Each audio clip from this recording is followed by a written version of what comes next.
तो ऐसे में सवाल यह है कि ऐसा कौन सा राज था जो कि अशरफ मीडिया से गुड्डू मुस्लिम को लेकर के बताना चाहता था। माना यह जा रहा है कि इस राज का अगर कोई अब राजदार बचा हुआ है तो वो सिर्फ शाइस्ता परवीन है, जिसकी तलाश अब भी जारी है।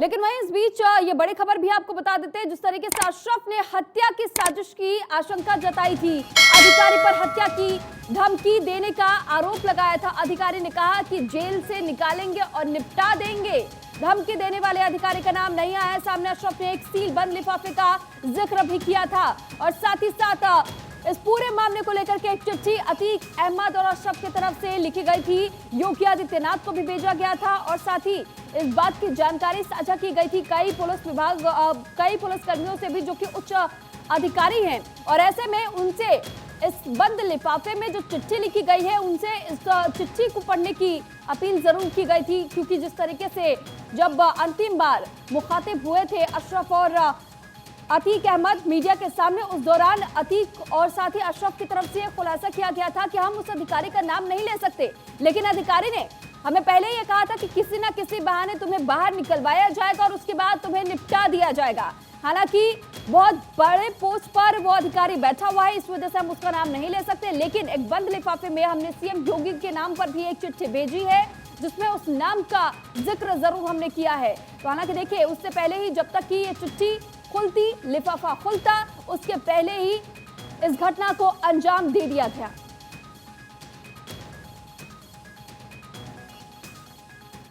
दिन दहाड़े पुलिस की कस्टडी में अतीक अशरफ की हत्या के बाद तमाम बड़े सवाल खड़े हो रहे हैं। सवाल खड़े हो रहे हैं कि आखिर सरकार इस पर क्या जवाब देती है। और इसके अलावा तमाम बड़े सवालों के बीच में एक लिफाफा, बंद लिफाफा जारी कर दिया जाता है, जिसको लेकर चर्चाएं इस बात की होती हैं कि आखिर इस बंद लिफाफे में क्या है।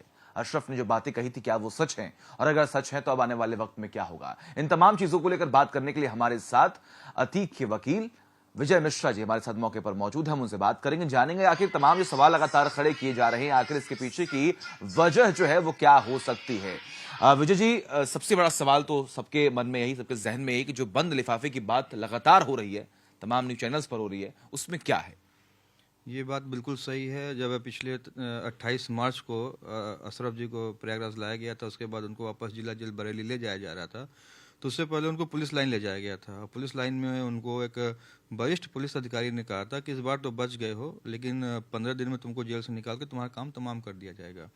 ये बात अशरफ जी ने मीडिया को बताई वहीं तुरंत, और मीडिया के माध्यम से मुझे भी जानकारी प्राप्त हुई।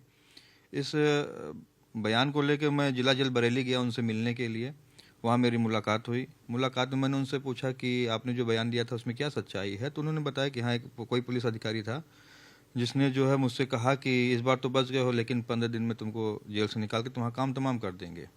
तो मैंने हम कहा कि अधिकारी का नाम आप बताइए। तो उन्होंने कहा नहीं, आप मेरे अधिवक्ता हैं, आपको नाम बताएंगे, डिस्क्लोज होगा तो आपको परेशानी होगी, आपको दिक्कत होगी, लेकिन अगर मेरे साथ कोई ऐसी घटना घटित होती या मेरी हत्या होती है तो इस बात की जानकारी chief justice of India, chief justice उच्च न्यायालय और माननीय मुख्यमंत्री को बंद लिफाफे के माध्यम से चिट्ठी जो है इनके पास बाई डाक पहुंच जाएगी।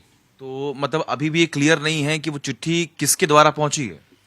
जी हाँ, ये क्लियर नहीं है, क्योंकि उन्होंने मुझे वो चिट्ठी नहीं दी थी, लेकिन ये जरूर आश्वस्त किया था कि ऐसी चिट्ठी पहुंचेगी। अच्छा, क्या उम्मीद लगाई जा रही है? जो आपने तस्वीर देखी होगी, जो उस पे हैंड राइटिंग, क्या वो किसकी हो सकती है? हेड राइटिंग तो विधायक जी की लग रही है हमको।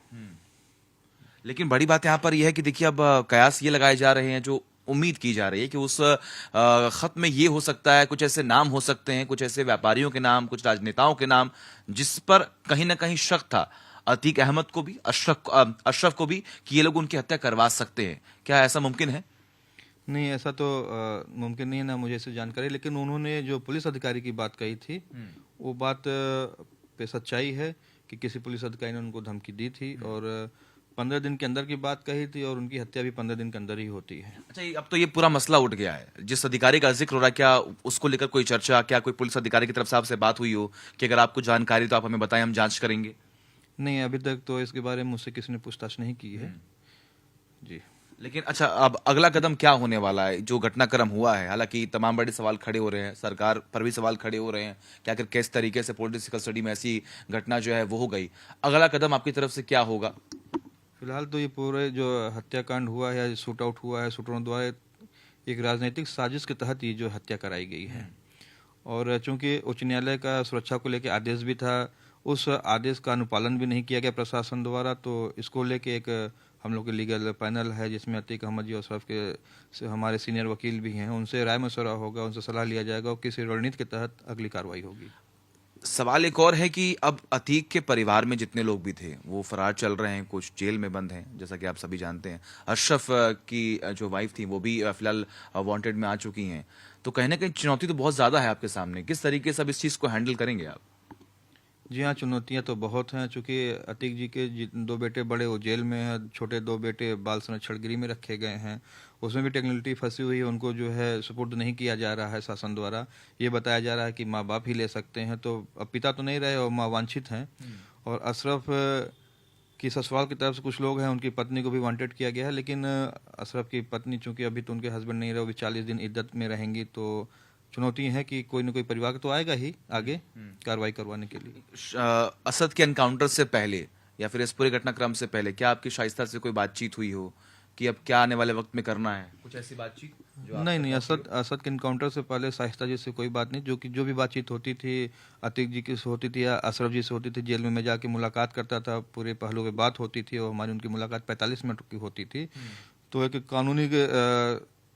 कानून की पूरी बात होती थी कि अगला कदम कैसे किया जाएगा, कोर्ट में क्या प्रार्थना पत्र देना है, तो सारी बातचीत होती थी उनसे हमारी। अच्छा, गुड्डू मुस्लिम को भी लेकर तमाम बातें सामने आ रही हैं। गुड्डू मुस्लिम को लेकर कोई आपके पास कोई जानकारी पहुंची हो कि क्या करना आने वाले वक्त में, कुछ पेपर्स तैयार करने हो, कुछ ऐसी कोई भी जानकारी? नहीं, गुड्डू मुस्लिम की तरफ से या उनके से कोई जानकारी नहीं उनके बारे में। तो फिलहाल हम जो भी अगर हम एडवोकेट अतीक अहमद जी और अशरफ जी के थे और किसी अन्य के एडवोकेट नहीं रहे हैं।